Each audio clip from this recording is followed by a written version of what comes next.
Welcome to the first Hope Clinic virtual fundraiser in the post-Roe v. Wade era. I'm Jim Heckman, Executive Director.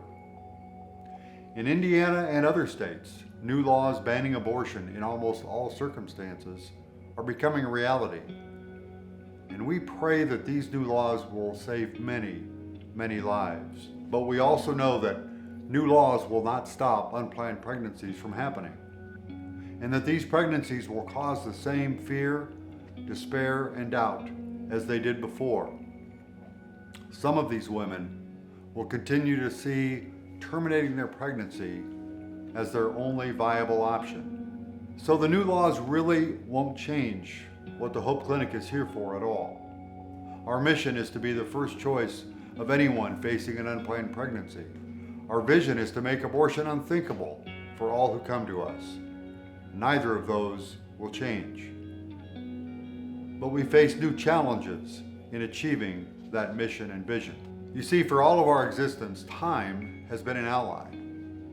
If we could get the abortion-minded woman to come see us, show her an ultrasound image of her unborn child, get her to just slow down, calm down, consider all of her options before she made a decision, then we had a good chance of convincing her that she can do this. And as our trust and relationship with her grew, we saw her choose life the vast majority of the time. But in this new era, that luxury of time goes away.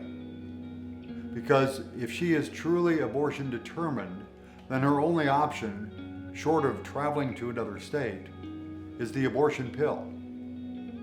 Now, medication abortions already accounted for over half of all reported abortions, even before the new laws.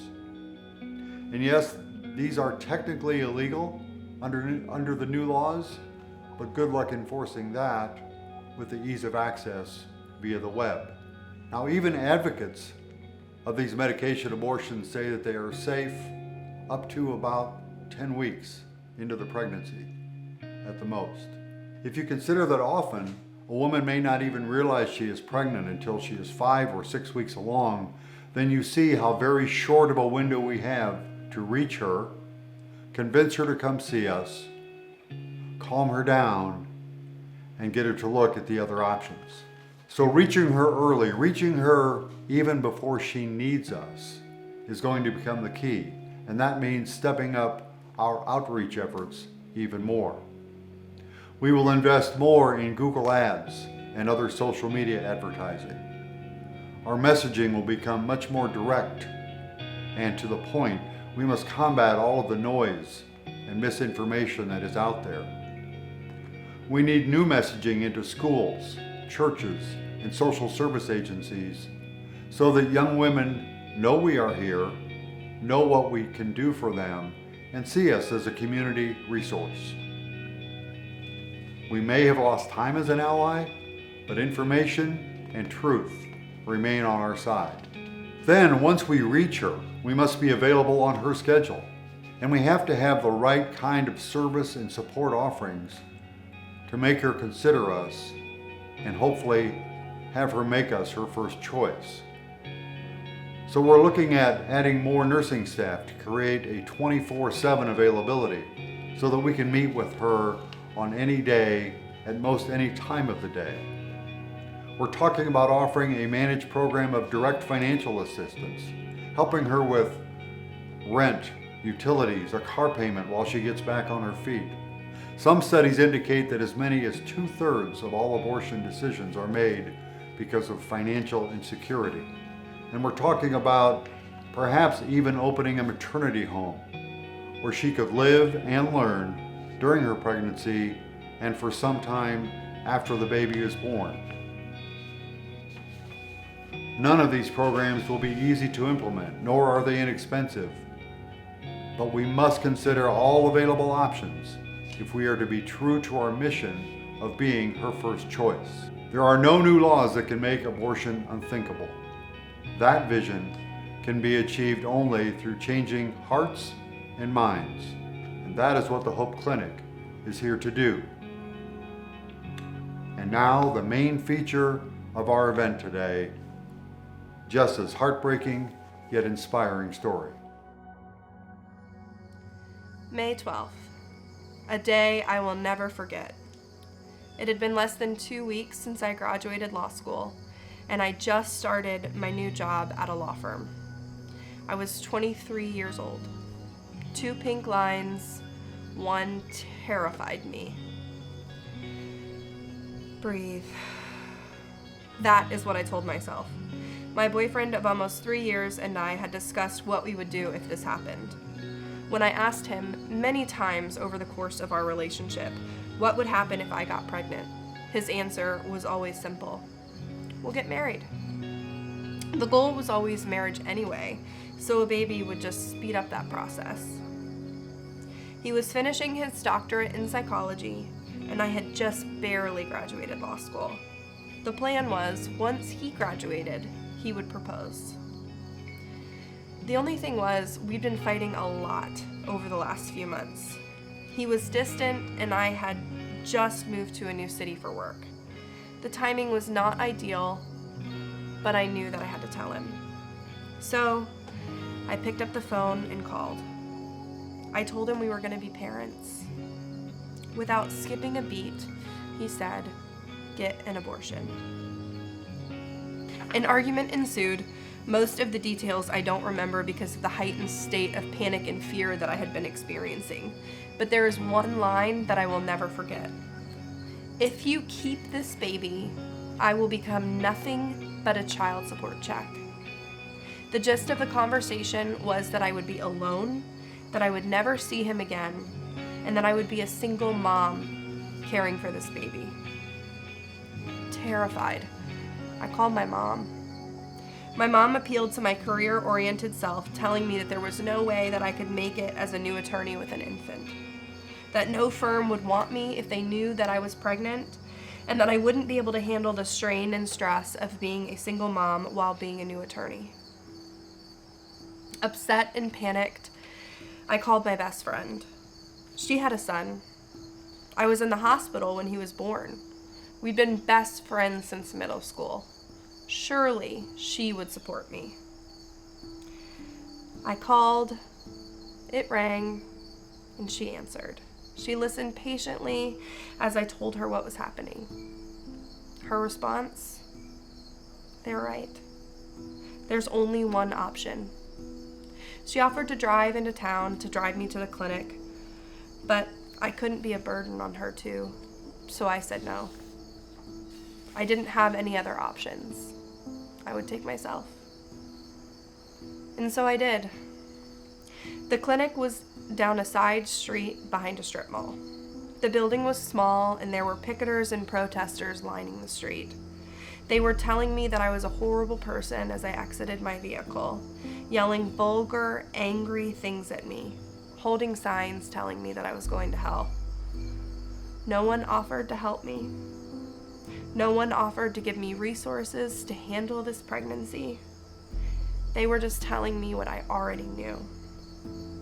That I was a murderer, that God hated me, that I had engaged in premarital sex, and that I was going to go to hell for ending it.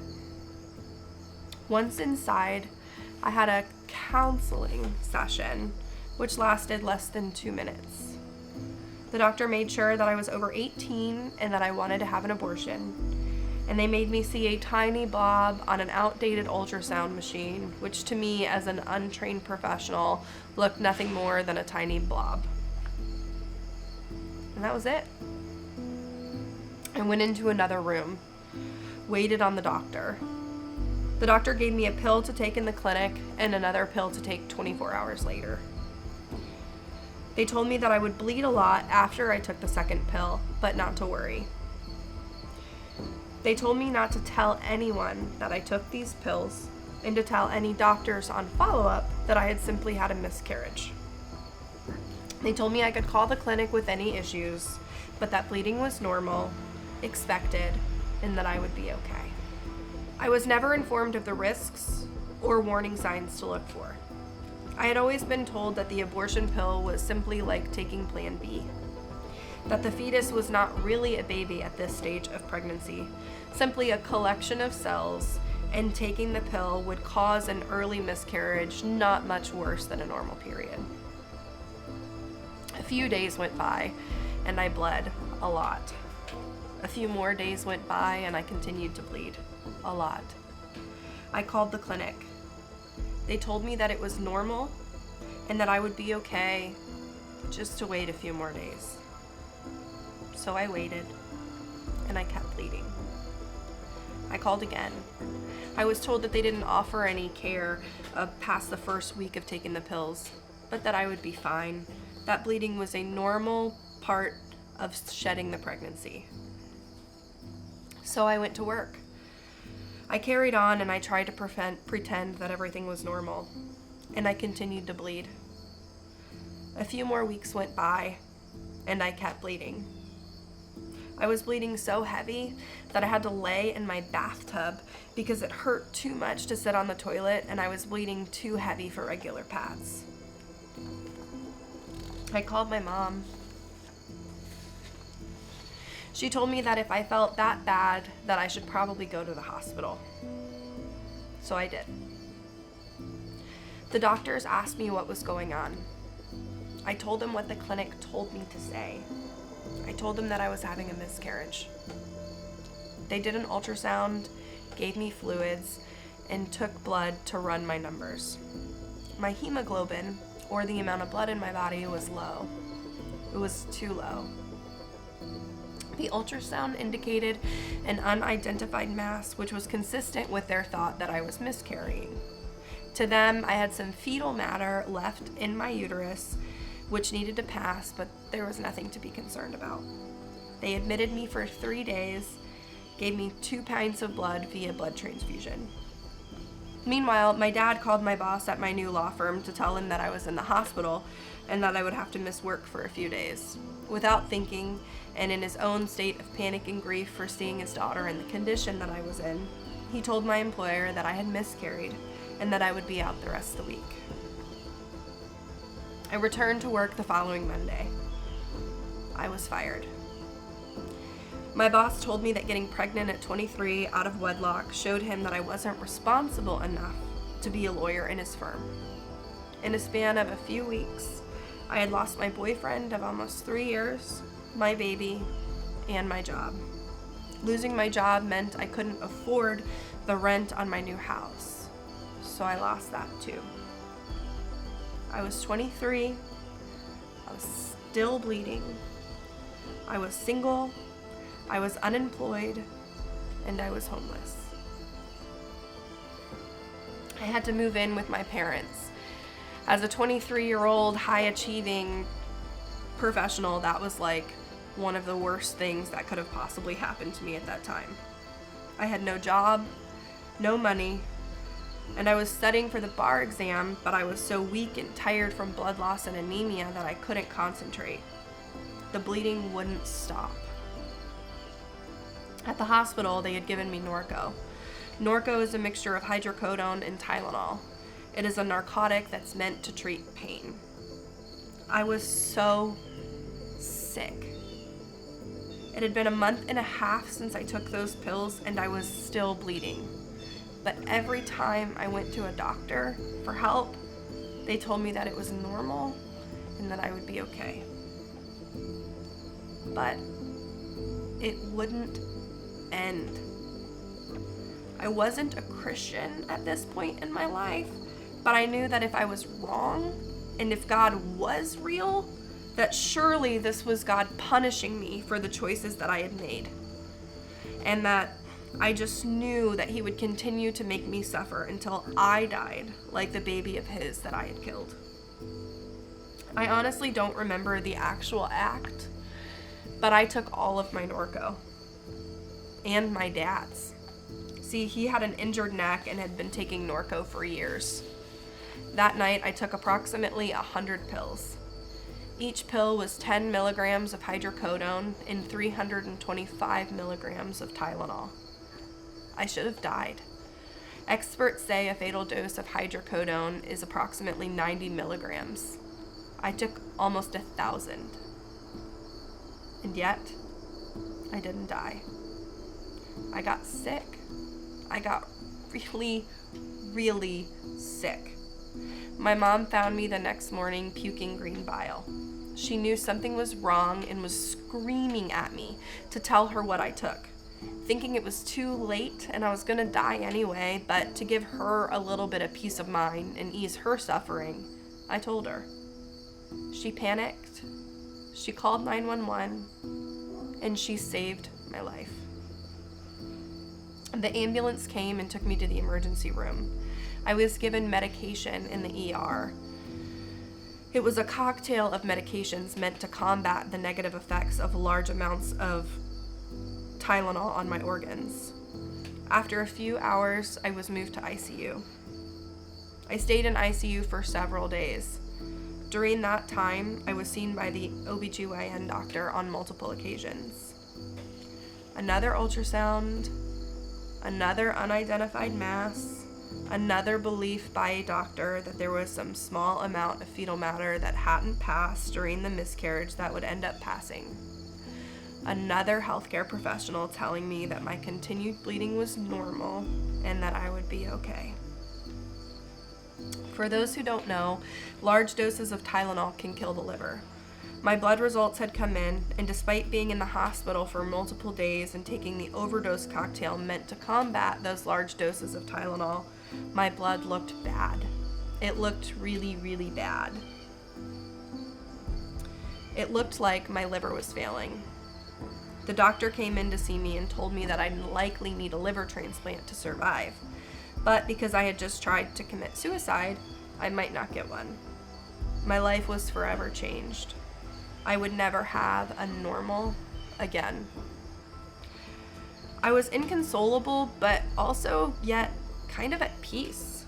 It made sense. Why should I have a normal life? Why should I be happy? Why should I be healthy? I had committed the ultimate sin. I had killed an innocent baby, so why shouldn't I suffer too? I mentioned it before, but it's worth saying again. I was not a Christian at this point in my life, but desperate times call for desperate measures. And so that night, before going to bed, I prayed. I prayed the hardest and longest I had ever prayed in my life. I prayed for God to forgive me. I prayed for God to heal me. And I told him that if he helped me get through that night, that I would live in his honor and fulfill his will for the rest of my life. I went to sleep crying and praying. The next morning, I woke up in extreme pain. I had never been in labor before, but I knew that I was in labor. I called the nurse and I told her to get the OB doctor. She told me that I was crazy because my chart clearly indicated that I wasn't pregnant, but I screamed in pain and I cried for her to call them anyway. Thankfully, she did. A few minutes later, I couldn't take the pain. For anybody who's ever been in labor before, you're gonna understand what I mean when I say that I felt like I was going to poop myself. So I stood up to go to the bathroom and I hemorrhaged all over the floor. As I saw the blood pool beneath me, I saw a resident from the OBGYN department walk into my ICU room. I passed out on the bed. I came to as she was staring in disbelief at this little round thing in her hand. It was evident that she didn't know what it was. For all she knew, my chart clearly said I wasn't pregnant. So she pulled back layers of tissue to expose a 12-week fetus, and in disbelief, she showed me. She was holding my placenta. A 12-week fetus. A baby. A small, tiny human. A person that had, for the last 6 weeks since I decided to take that pill, fought for its life. Fought for the life that I ultimately ended. My baby was dead. I grieved. I felt so guilty. But my body healed. The next day, I had blood drawn again. That liver that was failing, it was getting better. My numbers were going back down. And that night, labs were taken again, and those numbers were even better. I was healing. My liver was going to be okay. I wouldn't need that liver transplant. I spoke to my OBGYN doctor. He told me that if I had hemorrhaged anywhere other than a hospital, that I would have died. He told me that had a resident not been there to perform an emergency D&C and take out that dying fetus, I would have died. See, it turns out that the pill didn't cause an abortion for me. It turns out that I was that tiny percentage of complications that can arise out of the pill that most people who choose to take this form of abortion are not told about. For me, it caused a partial placental abruption. My placenta had detached on one side and folded over itself. It was still connected enough for the baby to survive, but that extra fold of the placenta caused the ultrasound to be ineffective, and it resulted in a reading of an unidentified mass rather than a growing baby. As I bled, my baby grew. As I went to the doctor and the hospital, my baby grew. As I was told bleeding was a normal part of the miscarriage that I lied about having, my baby grew. If I had told the doctors about the pill, maybe they could have stepped in and saved the baby. Maybe the doctors would have realized that I had had a placental abruption. Maybe they could have helped. But because my friends and family told me that I couldn't go through with the pregnancy, and because I believed them, and because the clinic told me to lie to the doctors, and I listened to them, I continued to bleed, and my baby died. To this day, I wholeheartedly believe that God had his hand on me in that hospital room. I believe that because I prayed and because I committed myself to serving his purpose, because I accepted Jesus Christ as my Savior and accepted him into my heart that night, I survived. I survived so I could tell this story, so I could help other babies live, so I could help young women like me be strong, be brave, and save their child. I survived so I could warn other young women of the risks associated with the abortion pill, to make sure that they know that there are life-threatening complications that can come from taking these pills, and to make sure that they know how to advocate for themselves in a way that I didn't, to make sure that these young women are educated enough of all of the potential complications and risks to make an informed decision and an informed choice for themselves. As I stand here with you today, I'm a successful attorney. I've been married 5 years to an amazing man. We've been trying to have our own family, but we are now facing fertility issues. Because everything comes full circle, and because God has a funny sense of humor, my husband and I are now in the process of becoming foster parents and potential adoptive parents.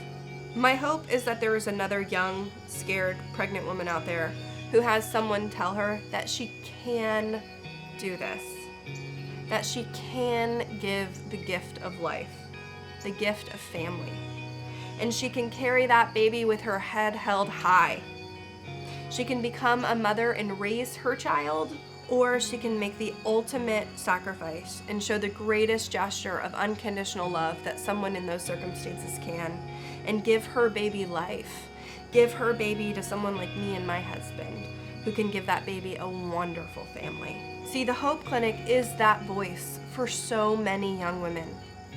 The Hope Clinic is that one person who is willing to tell these moms that they can do it, that they are strong enough, that they are brave enough, that they are good enough to carry their child, to love it despite the circumstances, and most importantly, to love themselves despite these circumstances.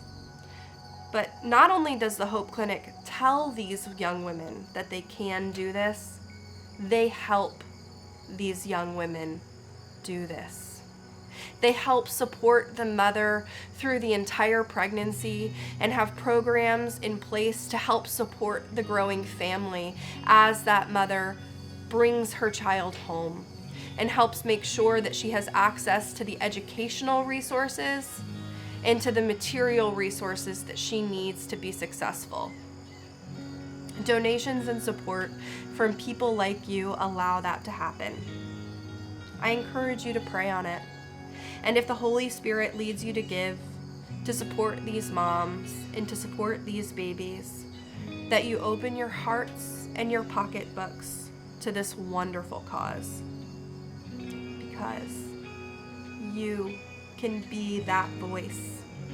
You can be that one person for a child. Your donations can create the change that we need in this world. As always, God's timing is perfect, bringing Jessa to us with this story just when medication abortions are becoming our greatest challenge. I trust that you were as inspired by her story as I was. And I pray that God continues to bless her and that He works mightily through her story to save many other young women from the pain that she has endured.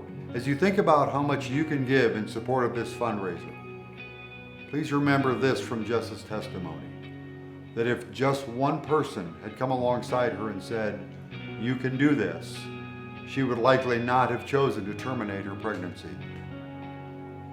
Today, you have the opportunity to be that one person to the next woman that comes to us in crisis.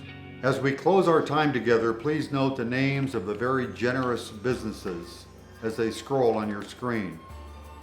Because of them, every dollar that you give this evening or in the coming days will go straight to our work of saving lives and changing lives.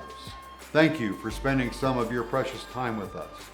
I pray that you found it time well spent. Your support is vital for us to continue serving those who come to us for help, support, and hope, and also helping us find new ways to reach those who need us but don't know about us. Your gift will help us achieve our mission. For more information about our ministry, visit our website, friendsofthehopeclinic.net.